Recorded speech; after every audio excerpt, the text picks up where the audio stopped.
Hello everyone, I'm Wendell Jones and welcome to this edition of the program Jones and Company. On this program we examine the national issues of the Bahamas.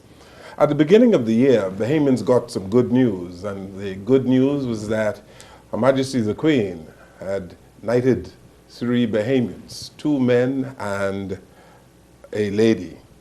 And today on our program we are going to have the discussion that we thought we would have with the lady who was knighted. She is Dame Anita Allen, who is the president of our Court of Appeal.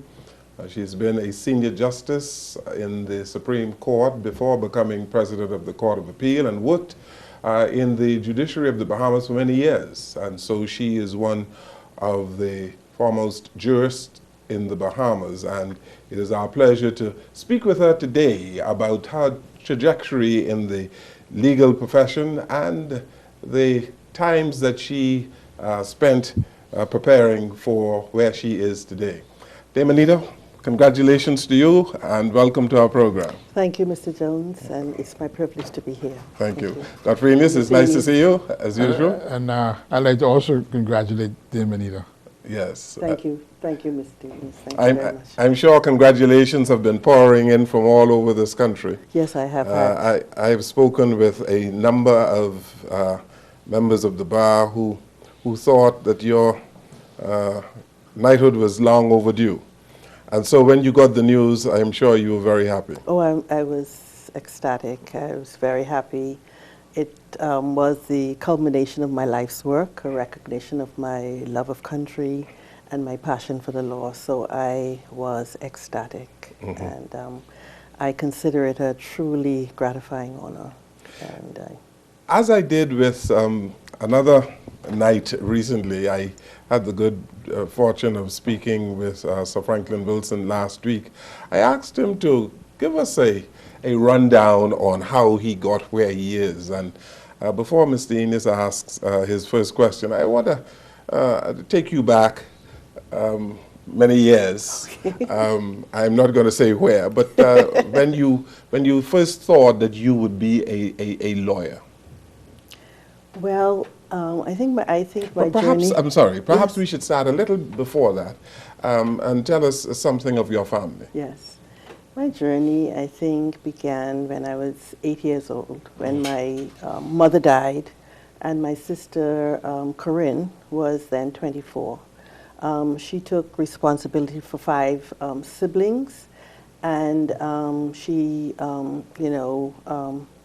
brought us up and inculcated in us a burning desire to achieve. Mm-hmm. She told us that we could be anything we wanted to be once we believed in it, and once we worked hard to achieve it.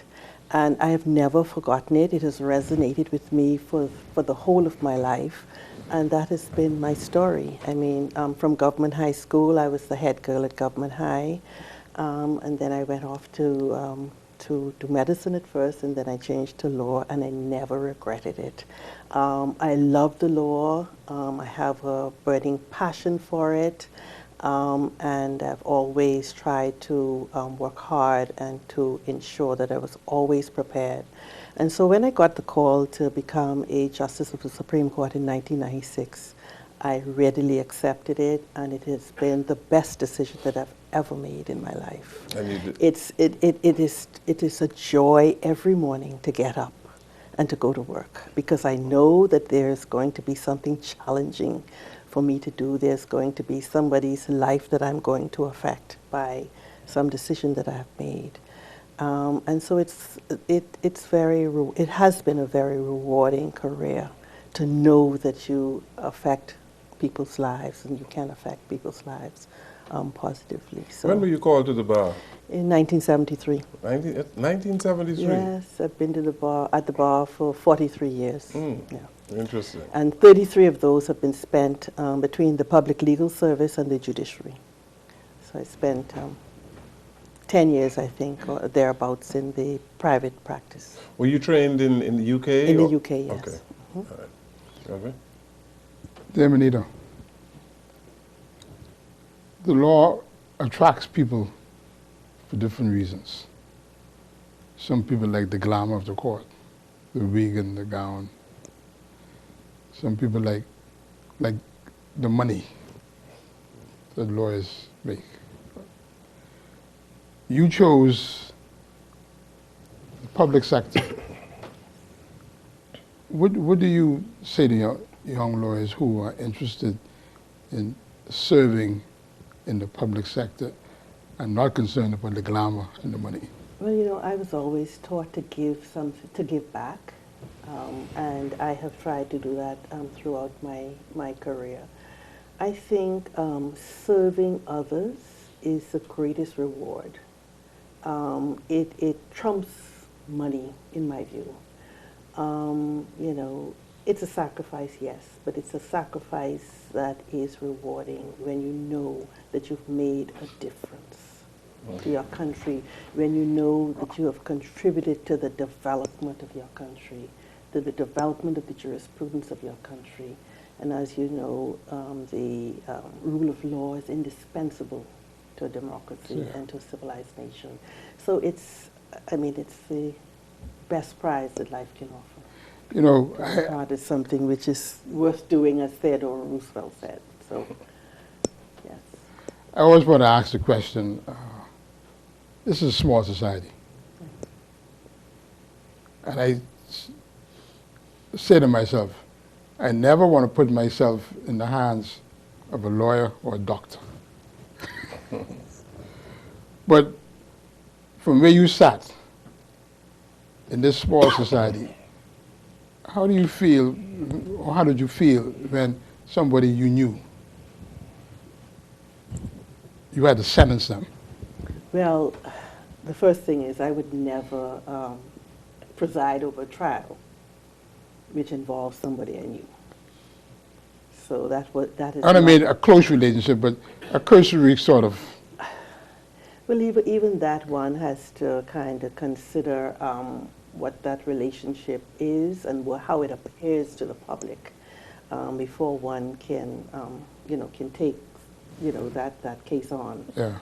So I've tried throughout my career to ensure that there were no conflicts of interest in relation to my, you know, sitting on the bench and making a decision in any case which involved anybody that I knew well. So it all depends on the relationship and, you know. Then, Benita, tell me, did you think while you were studying law that you would someday become a judge? No, Mr. Jones, it never occurred to me. It never occurred to me. I knew that I wanted to be a lawyer, and I worked hard to achieve it, and then it just took off from there. Because I dedicated myself to the law, and worked very hard, and you know, I just achieved these things, not expecting to do so, but I wanted to do the best job that I could do in every job that I was given. I know you spent some time in the Attorney General's Yes, I did. office, and at one time you were principal legal I was the draftsman. first Bahamian principal legal draftsman in the Bahamas. Okay, Yes. and so you had a hand in drafting many of the laws of the country since In independence. the late 1970s, yes, and 80s. So, yes. so you would have worked then with the Honorable Paul Adderley. Paul Adley, yes, for many years, yes. And so let us hear some more about those days in your drafting because we were just becoming independent, I believe, or at the time of independence, and there was a need for a number of laws. Yes. So tell us about that. Well, we worked very hard, and we worked long hours. You know, Paul Adley required excellence all the time. And so you had to do your best, and you had to produce something which he would approve. So we worked very hard during that time, and we produced a number of important pieces of legislation. Don't ask me what they were now, but and that was in the late 1970s, to late 1980s. And then you acted, I believe, as I acted as DLA on a few occasions. Director of Legal Affairs. Yes, Director of Legal Affairs, yes. Okay.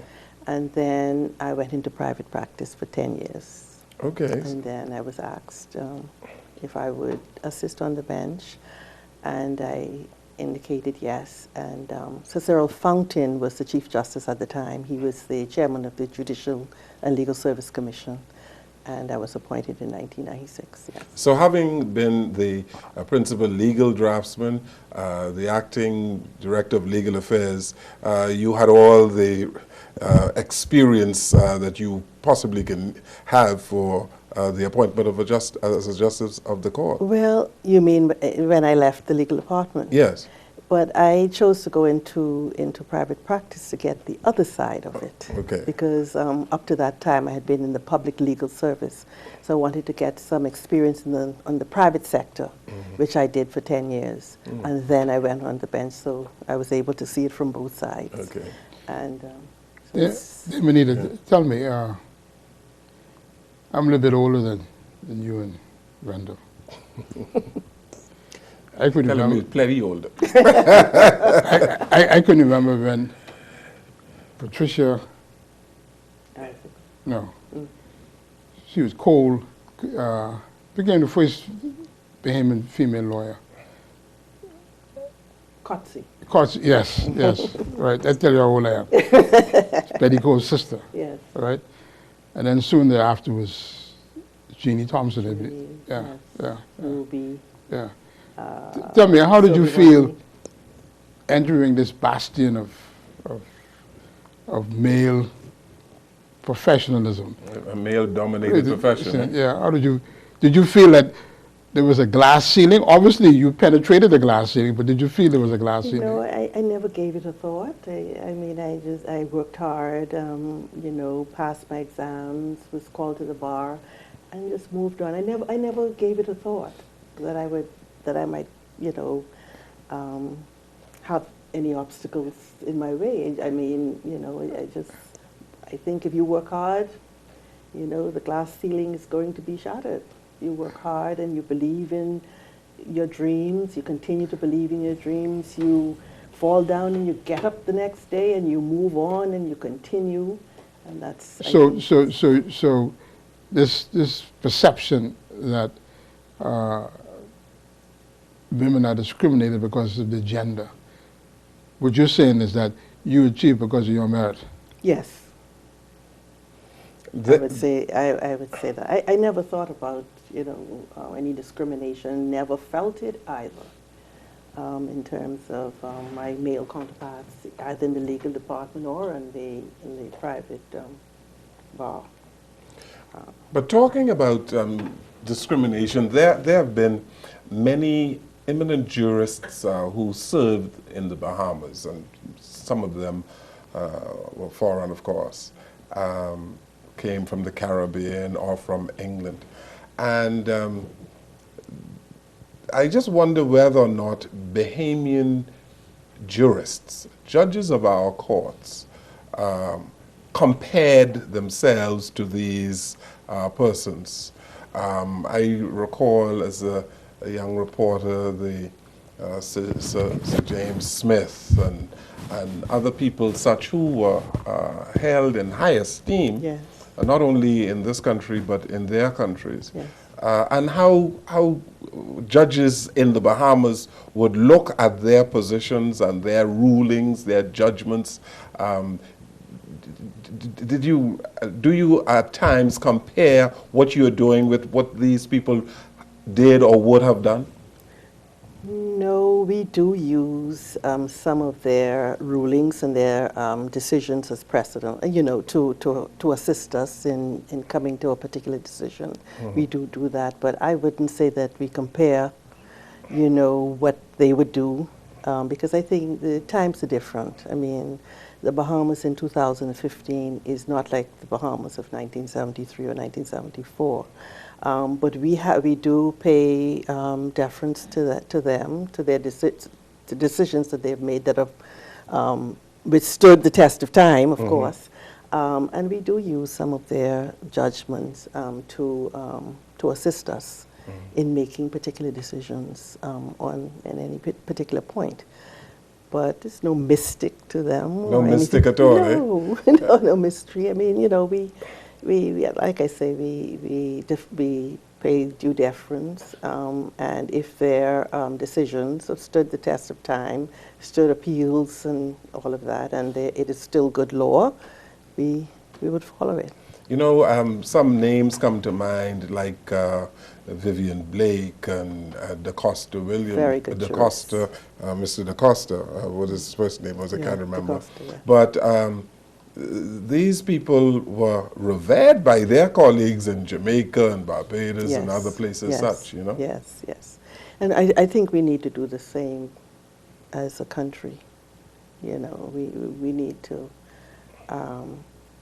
uplift and to celebrate our own, to give respect where respect is due to our own, because you know the bench is almost what 90% Bahamian now, and I think you know Bahamians ought to accord that same respect to their Bahamian brothers, unless of course you know, they do something not to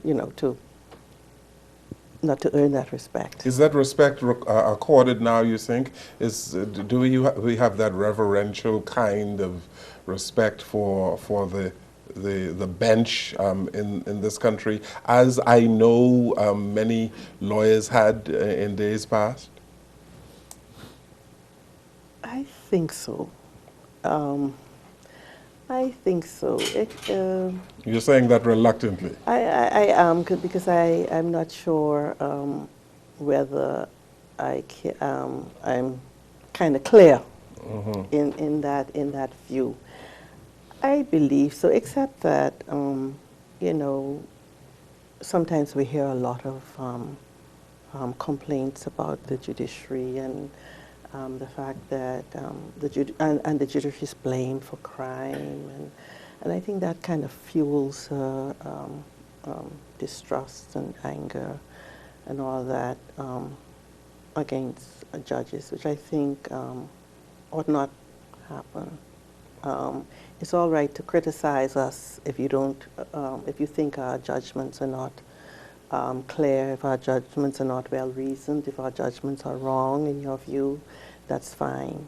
But to say that judges are to blame for crime, I think it's a disservice to us and to the country.